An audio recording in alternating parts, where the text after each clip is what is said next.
Okay. Okay. So, hello everyone. Today we are going to present our project Flood Risk Map of Mumbai District. My team members are Utkarsh Shastrakar, Saurabh Kadu and myself Pratiksha Ghule.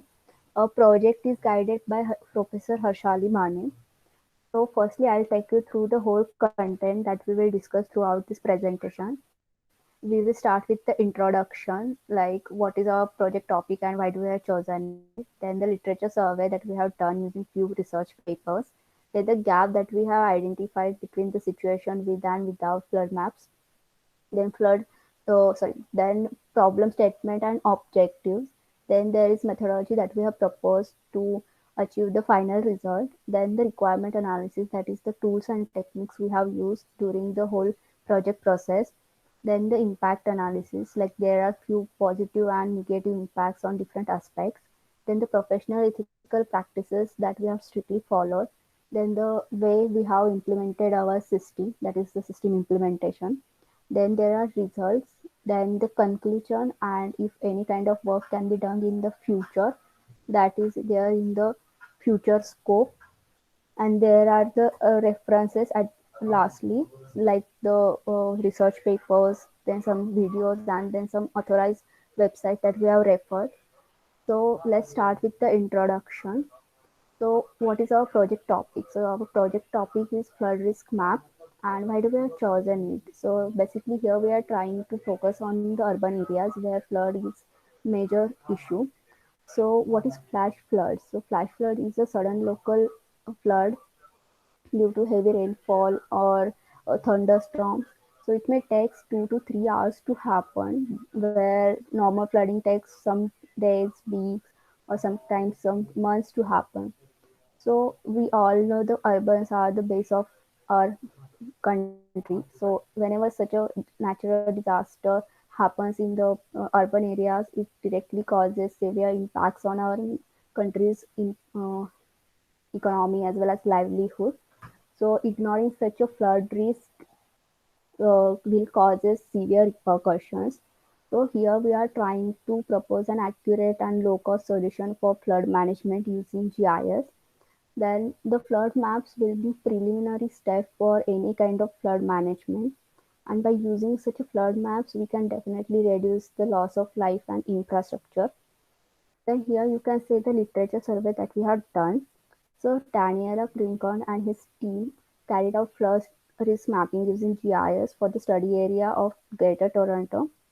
They demonstrated the use of multi-criteria decision making with GIS. So what is GIS? So GIS is a framework that allows us to analyze and visualize geographic data. Like there are several GIS applications, that is the softwares that we can use to create interactive queries. Then we can store and edit spatial and non-spatial data. Then we can also analyze and visualize geographic data.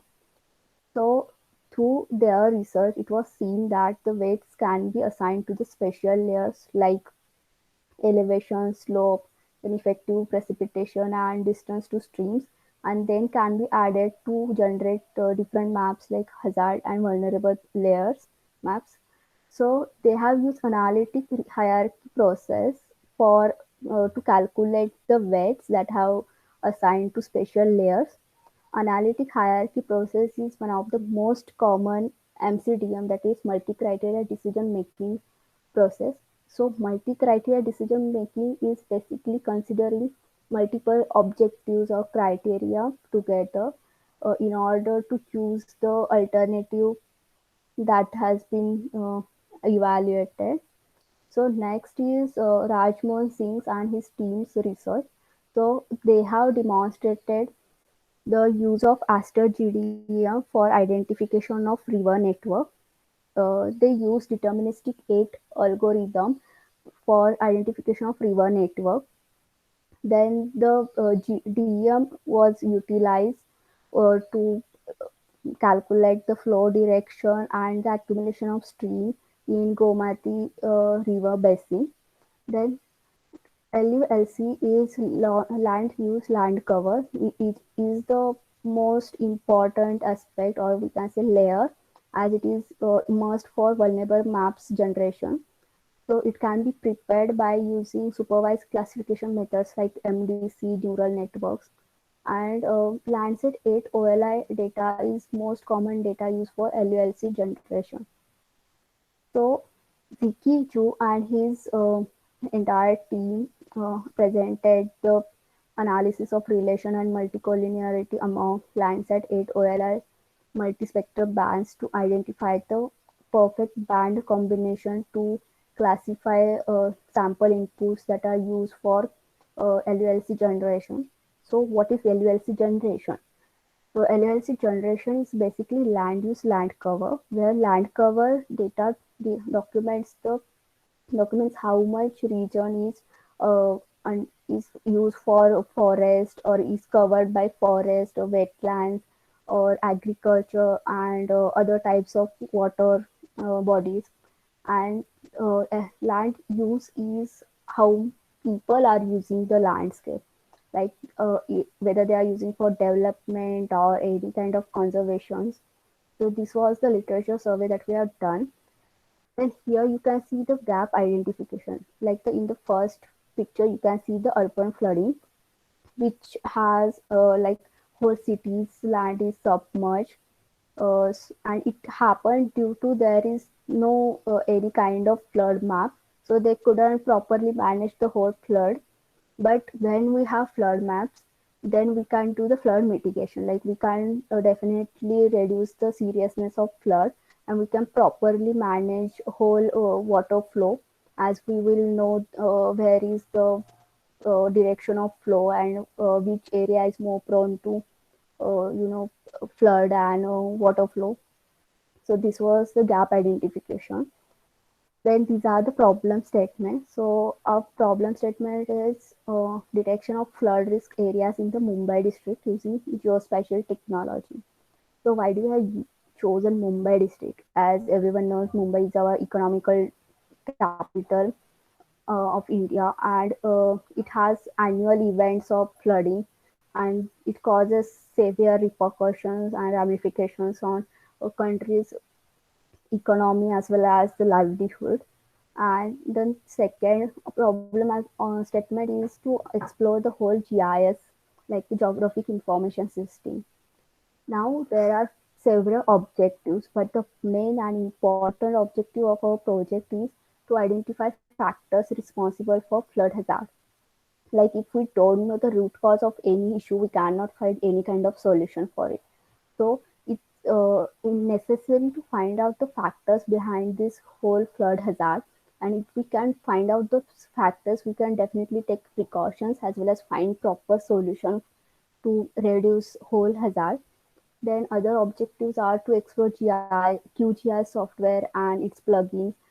QGIS is GIS application. Then to visualize remote sensing data using GIS. Then to process geodata with mathematical tools like a raster calculation tool. And for our soft skill or for our team skills to work in a team to make necessary compliances is one of our objective. Now you can see the proposed methodology. So we use the uh, remote sensing based satellite data, that is Landsat 8 OLI, to derive LULC generation or LULC maps. So it includes some downloading of top sheets, then SCP plugin installation, then band sets, then band process method, and by using different kind of processes like uh, projection, classification, resampling, and reclassification. Then you can see here Venn diagram. So it shows the required data and the relation between the different layers. So Aster DEM, that is Digital Elevation Model, was used for a calculation of slope, and also for reverse stream we use Saga tool. So during this research, we found two types of soil in the study area. One of them is clay soil and other is a loamy soil. So clay soil is composed of mineral particles, and it doesn't have any kind of space between the mineral particles, so it does not drain water well. and the other is loamy soil. It is composed of soil, then sand, and smaller amount of clay. But that's why it has a space between the particles, and therefore it can absorb the water well. So the whole soil data was taken from the authorized government websites. Then we downloaded the population density data and use it for generation of population density map. Then we downloaded precipitation data for mapping and modeling purposes. And then there you can see flood hazard and flood vulnerability maps. So flood hazard is created from four different layers, that is the river and stream, slope, clay soil and loamy soil. So proximity distance raster calculation tool was used to create this flood hazard, and we applied the weightage to each layer according to the our literature survey. And then the flood vulnerability map was created by using population density layer and land use land cover, and here also we applied the weightage according to the literature survey to each layer. And finally the flood risk map was created by doing raster calculation on flood hazard and flood vulnerability uh, map.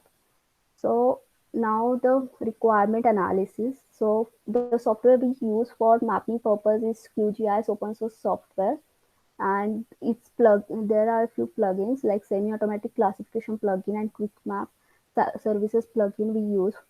And the data we required for the whole project was study area boundaries, then digital elevation model, then soil cover, population, and land use land cover. So here are few impacts on different aspects. Firstly, we will see the impacts on environments. So one of the positive impact is development of open sources to improve rainwater seepage. So because of such a flood maps, people will tend to develop the open sources. So the more space will be available for water to go, and also people will start cleaning the rivers and streams to maintain the whole drainage network. So it will reduce the impacts of flooding and even the possibility of flooding. Harmfulness, like negative impact. So there is no as such negative impact on environment. Now the impacts on society. So there are several positive impacts, like people will be prepared for any kind of possible flash floods. Like they would take precautions, and they would be prepared like if any kind of flooding will happen. Then because of flood maps, we can reduce the loss of life and infrastructure. Then there will be better urban planning for sure, and as well as the drainage network. Like we will know which area is more prone to flood, so we can properly manage whole drainage network according to that. And there is one negative impact, like people always has people will always have that kind of fear in their mind that what if like flood happens. Even if there is a slight rainfall, they will have like they will feel the threat, like yeah, it will happen, and what will happen then. So that only negative impact will have. Now I would like to hand over to Utkarsh for further presentation. So I'll just stop sharing for that. Okay, thank you, Pratiksha.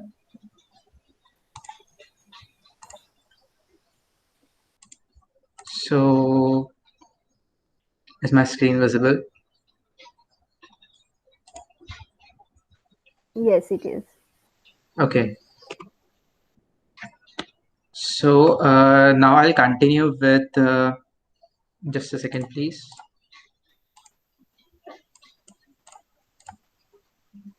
Yeah, so I'll continue with Pratiksha has given you a brief analysis of the impact of our project, and now I'll be continuing with the professional ethics and practices to be followed, and I will brief you with the further processes that we have carried out during this project. So the professional ethics are the information reliability, that is all the data that is taken is Sorry, down. Utkarsh. Sorry, Utkarsh. Just remove that stop sharing bar. Yeah. Yeah. Okay. So all the data that has been downloaded has been downloaded from very verified websites that are hosted by NASA and ISRO. So all the analysis which you make from the results are reliable and can be trusted. Then there is transparency, that is all the processes used are referred from various websites, and accountability. So we all the group members are accountable for whatever is said and predicted in this project. Then the next section will be engineering practices to be followed. So what are the practices which we have followed during this project are the first was the selection of the field of study area. The selection of the field of study area in our project was the Mumbai district. So Pratisha has already briefed you why we have selected this area. The second process will be the most important process, that is downloading the required software and data collection. So the software which we are using is a QGIS system. QGIS is an open source system that can be used to analyze maps, different rasters, and make maps. And other systems like ArcGIS and can also be used. Then the next process is data collection. So data collection is downloading the files which we are required. So the data could be in vector file or as raster file. So majority of the data which we have used as rasters, because the fields which we are studying are spread across the entire area of our search area. I'll give you a quick I will show you how the data which we have downloaded. So if you can see, can you see the screen? The website is visible, or the explorers? Yeah, it is visible. Yeah. So this Yes, is yes. how. Okay, thank you. So this is from where we have downloaded data. So to download data, the first thing which we have to do is to select the study area. So you can see this is our study area. This is the Greater Mumbai district, and you have to just by clicking, you have to create a polygon to select the data, and after that in this search bar you can see the data set. So these are all the data sets or the available data that has been created or gathered by different satellites. So you have the ISRO, Resourcecrat, Landsat. Again, there will be the Aster data which are used for DM analysis. So for example, for LULC we have taken Landsat data. So you can go into the Landsat data, Landsat collection, and select the data set which you want. And once you select the data set, then you can go find the search results, and after the first search result you'll have the tiles covering your search area. So for example, we'll select a tile which has less cloud covers, so something like this looks better. They will have the metadata, and you can check. So this is the tile in which our search area is present, the cloud cover is less, and now we can click on download. For downloading option, you need to be logged on. So after downloading, you'll receive the file. So this Landsat data would be downloaded in a form of different band data. And after you download the band data, you can, this is a software which you have been using to classify and to process the data. So the software is visible, right? Hello? Yes, yes, yes. It is visible. Yeah. Okay. So once you download the data, then you can see that the data comes in form of different bands. So I'll just open one of the bands. So this is how the band appears. The different bands are different wavelengths, and all the data downloaded will be in form of a grayscale. So you can easily see that we cannot classify any land or cover or what is utilized from just looking at this particular single band. So as Pratisha said, we have to classify them with the help of band combinations. So first we have to calculate the reflectance. So this is the SCP plugin which we'll be using for that. And I have the classified and reflectance. I have already calculated the reflectance. I'll show you that data quickly.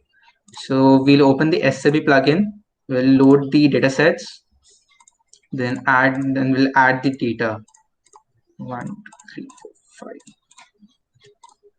So once the data and the reflection is calculated, and this is the bar where you enter the type of band which combination which you have to utilize. So 546 is a band combination which we have used for an example to classify the 564 to classify the different land, to separate the land from water.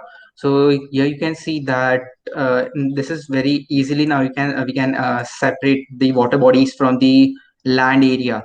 And to just given the training inputs, you have to create polygons, complete the polygons, and give us a training input. So those training inputs will be utilized to compare every pixel value in the entire band set. So that is how we'll classify the data and then do the further processings. So now after data collection and the pre-processing of the data, pre-processing of data is basically converge, making the all the downloaded data set into same format, maybe like in terms of pixel values or in terms of projections. So our end product is in the pixel values are 30 meters. So we have converted all the data into 30 meters, and the projection is WGS84. So WGS84 we have selected because it's a worldwide projection system. After that, we'll carry out the required calculations, visualize the data, and interpret it. So this, for interpretation of data, we have to create maps. Those maps are created to the GIS systems itself, and then analyze the general results. So to carry out the calculations, we can look at the system implementation part. This is a system implementation. So we can see there are two maps which we have to create. That is, one is the flood hazard map and other is the flood vulnerability map. Flood vulnerability map is calculated with the help of land use, land cover, and population. So it shows the areas which are vulnerable. So population will be the major contributor, because when there will be flood, then the population will be affected and the infrastructure will be destroyed. So that's how we'll get to know about what are the areas which are vulnerable in our search area. And there would be the hazard map. Hazard map is the map which will consider all the factors which will be responsible for the hazard. Our hazard in our case would be floods. So we'll use a digital elevation model to calculate the slope, river network, and other things such as utility and distance, which would be brief by Saurabh. And the other small consideration will be type of soil cover. So if the soil absorbs the water, then the flood risk will be less. If the soil just lets the water run off, then the flood risk will be high. At the end of the after making this both the maps, then we will again assign equal weights to them on in raster calculation, and then create the final flood map. So this is, so then after doing entire this process, we can have the results. So this is the first result, that is the land use and land cover. So after providing the inputs, training inputs, and applying the training inputs to entire search area, this is what we get. So as you can see, there are four classifications. There are water bodies, vegetation, barren land, and built up area. So the built up area would be the major area of consideration, because they are the where the settlements are, people live, and settlements are present in built up areas. So that's how we'll know that those are the areas to be focused.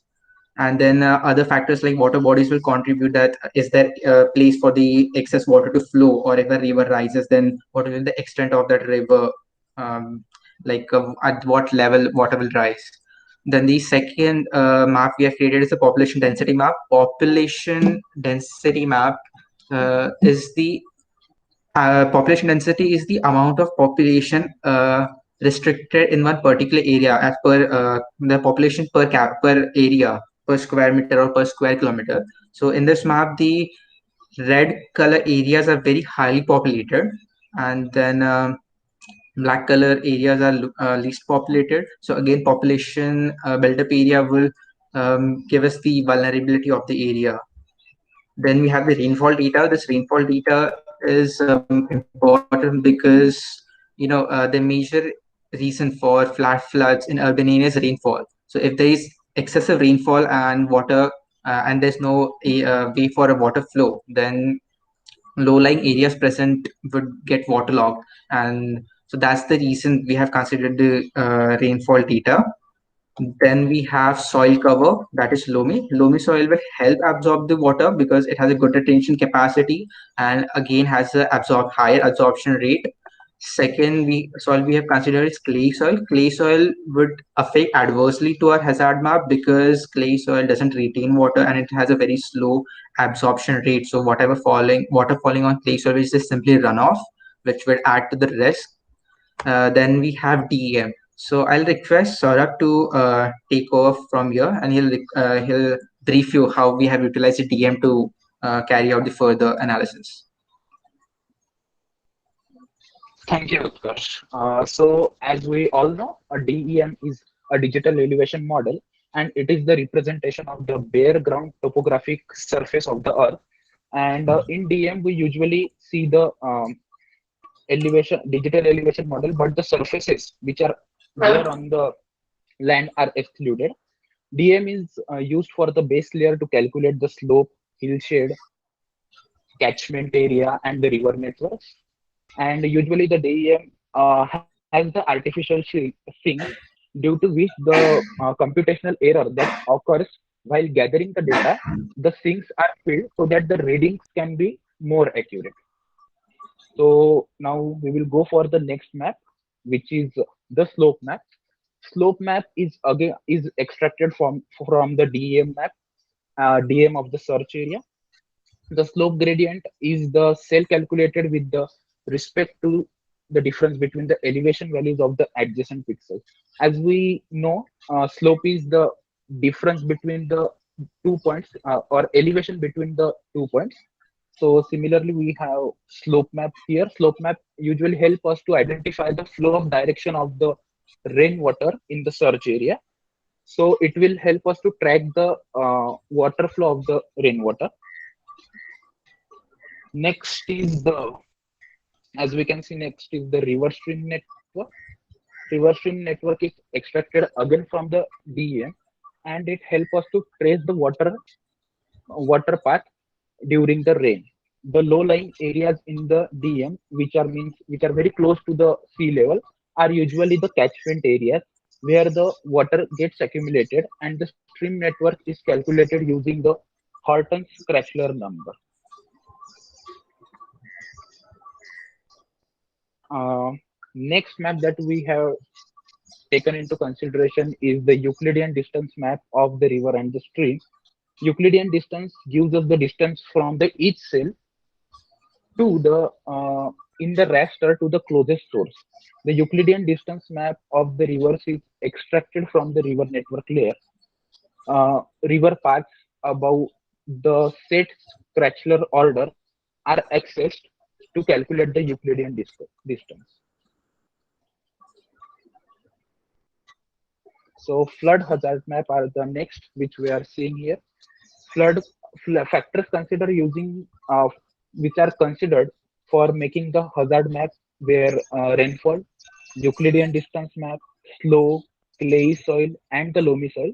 The hazard map is prepared using a raster calculation tool, and we can formula for the raster calculation is hazard is equal to rainfall 30 times of rainfall plus 20 times of river stream plus 20 times of slope plus 15 times of loamy soil plus 15 times of clay. These together will give us the hazard value of the given area, search area.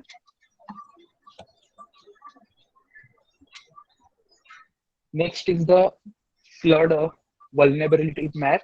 So factors that considered for creating vulnerability map where population and LULC, as Utkarsh had already discussed about it. The vulnerability map is prepared using the again using the raster scale tool, and the raster calculation is done as vulnerability, which is equal to the 50 times of population plus 50 times of land use and land cover, which is LULC. Next are the flood risk map. To produce the flood risk map, we what we do is actually we overlay the hazard map and the vulnerability map using the raster calculator, giving the weightage of 40% and 60% to both the raster layers respectively. The output of the raster is reclassified into the 4 parts, which are high risk area, low risk area, moderate risk area, and very low risk area.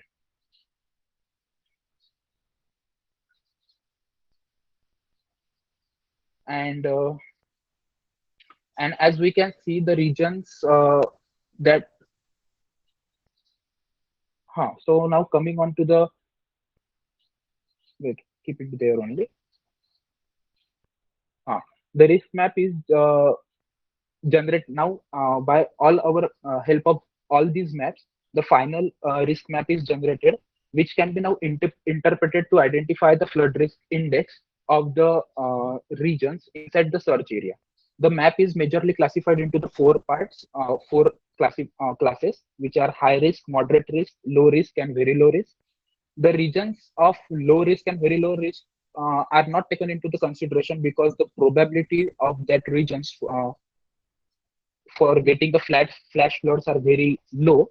So the localities which are into the moderate and high risk area, some guidelines are given to them by the government. As you can see in the map, the coastal line or the areas which are very near to the seaside are in red color, which indicates are the high risk. Yellow one is the moderate risk. Low for blue is for low, and green is for very low. So now coming on to the conclusion part, development of the flood risk map is very important in implementing the flood risk management, especially in the flood risk assessment. It provides flood risk information on a specific location in which the structural measures can be adopted at reducing flood risk. A reliable flood risk map can be generated using the streams, slopes, rainfall, population, and land cover data. The proposed model will give us the fairly accurate information about the how to prepare the flood risk management for the future, and future scope for visualization in the natural phenomena always contains assumptions and simplifications. So there are many factors which are taken into the consideration in the real world that cannot be tracked or accessed, but we can increase the accuracy of the any model by increasing the number of factors which we are taking into the consideration. So the factors we can add are like drainage network, climatic changes, rain distribution, and the ocean tides that can be incorporated to improve the accuracy of the flood risk maps. And flood maps are the occurrence of the floods over the longer time span, and that can be accessed for the prediction, and that can be made about the frequency and the intensity of the flooding which will take place in the future. We can use the technologies like data-based AI weather monitoring, which can be used with the flood maps to develop the early flood warnings. So which will be much more helpful for the geographical department, government, and the common man itself. Geographical changes in the river network, elevation changes, and the land cover should be tracked regularly to identify the stream network and the obstruction that are being created due to the due to development in the infrastructure. There are obstruction in the natural flow of the path of the rainwater, and this will help us to add some resilience to the infrastructure during the development. So by some measures we can actually reduce the flood risk and maintain it in the right way. So here are some references which we have gone through, and these were very useful and important for us for making this project, and these references helped us a lot. And this is it. Thank you, guys. Okay, thank you, Saurabh. Thank you, Pratiksha. So this was a small summary of our project. I hope you understand, and we are open for any questions and doubts which can be reverted back to us. Thank you. Thanks a lot.